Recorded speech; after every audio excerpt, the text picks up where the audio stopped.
I've told you this story a few times, but good stories deserve to be repeated. So here it is again. At age 17 thereabout, I borrowed a book from a friend. The title of the book is The Maximum Achievement, written by Brian Tracy. Somewhere inside this book, I read a statement that went on to change my life forever. And that statement is, if you want to achieve what you've never achieved before, you have to become who you've never become before. This statement sounds so simple, yet for many years I always remembered it, and it changed the way I see life. You see, life is garbage in and garbage out.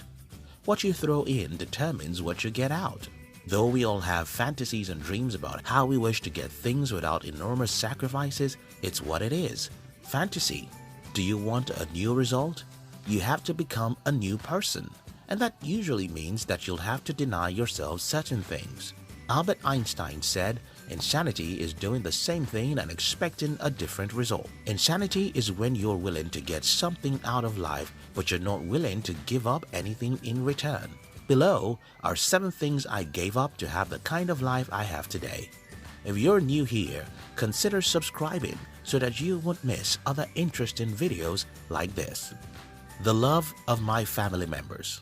I am a Nigerian, and in the culture where I grew up, your attachment to your family is forever. You don't get to a particular age and let go of your family members.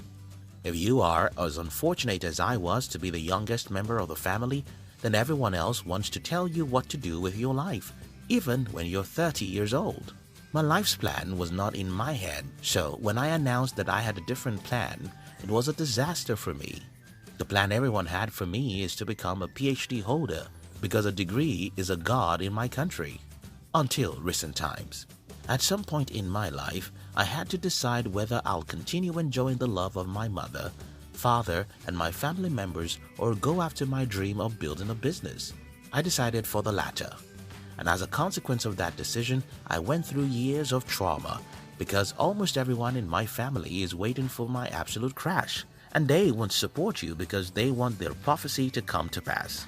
I don't know the part of the world you are, but I assure you, someone very special to you is going to kick against your dream. That may be your mother, your father, or your friend.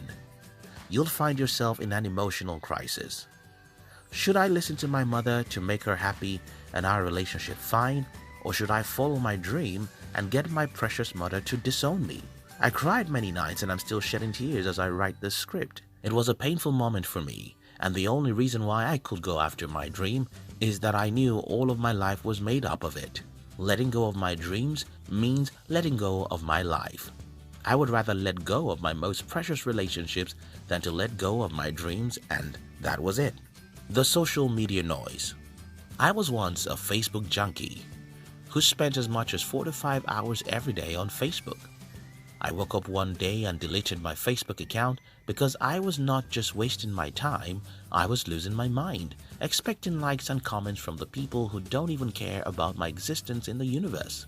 Social media is like alcohol. It's not a sin, but it is the best friend of sin.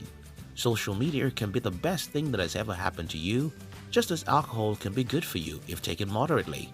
However, like alcohol, social media is greatly addictive, and before you know it, you spend hours and hours scrolling through other people's photoshopped lives. I don't mean that you should stop using social media.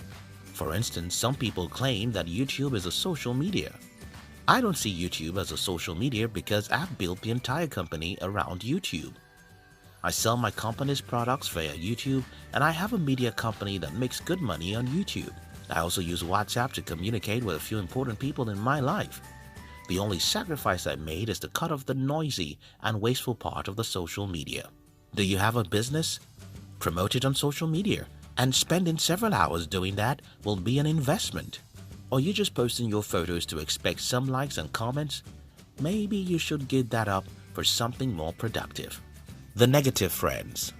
One day, when I was around 19, I sat down and made a list of all my friends. Then I asked myself, with what I know about these people today, which of them is going somewhere I want to go in the future? I discovered that most of my friends were not serious about their lives. They believed that my country is doomed, and one of them even depended on the inheritance from his wealthy father. My father is poor, so there's no way I could be a friend with someone who's dependent on what to inherit from his father. I got rid of my negative friends and only kept about 3 friends who are crazy about life. Yes, if you want to get rid of the negative people in your life, you'll just have a few friends, but that's fine. Today, I have less than 5 friends I love to spend time with, and I think I'm fine, because hanging out with negative people will ruin your life. Think about the contagious disease. That's how human habits and mindsets are. You can't sit down with an Ebola patient and hope to escape having Ebola. You can't hang around negative people and somehow hope to remain positive. Sometimes, these negative people are your family members, and it could be painful to avoid them. But you have to do just that. For instance, I love everyone in my family, but I don't sit down with them to discuss anything worthwhile. I can never share my dreams or goals with them because I know what they will tell me. The TV. My philosophy about life is this. If something is very interesting, it has to give me money or help my dreams in some way. Because interesting things are very addictive, and getting addicted to something that's not helping my life's dream is the same as destroying my dreams. The problem I have with the TV is that it is very interesting. Having such an interesting box in front of me is a great temptation, but don't let me sound like I'm holier than you are here, because I am not. All of us now have a TV right in our hands, which is our phone, and every week, when I get the report of how many hours I spent on my phone the previous week, I ask myself, what did I spend those hours doing? If I can figure out that 50 to 60% of the hours I spend on the internet are productive, then I can forgive myself even though I watch Jimmy Kimmel, Rachel Maddow, and other news and entertainment videos. My message here is about balance. Don't allow anything to own you. Consume entertainment to get entertainment. Don't make entertainment your work. The love of shiny objects. Being rich in our world today means having several millions of dollars, Rolex watches, Ferraris, and the biggest mansions. While I don't think those things are sinful, I try to become truly wealthy by not living for the flashy objects. I've always used ridiculous phones. For example, the phone I'm using currently costs me about $150. No designer clothes and no fancy anything. I try to be utilitarian, and what that means is that I buy things I need, not the things I like. This makes life a lot easier for me because I don't have to run after the latest iPhones or Rolex watches, which probably won't add anything to my level of happiness. While luxury is what most people define as riches, I think the real riches are when you don't have to let your possession determine your self-esteem. Again, I'm not holier than you because I get tempted and fall for the temptation to look big sometimes, but I seriously know that my true wealth lies in my ability to say no to whatever I don't need. The instant gratification. When I had my first breakthrough in business, what I told myself is, keep living like a poor man, and over the years, I've made it a commandment to live as though I'm earning 20% of what I'm truly earning. If your business gives you $10,000 a month, you'll do your future a great favor if you can figure out how to live like you earn $2,000 or $3,000 a month. That's called delaying gratification.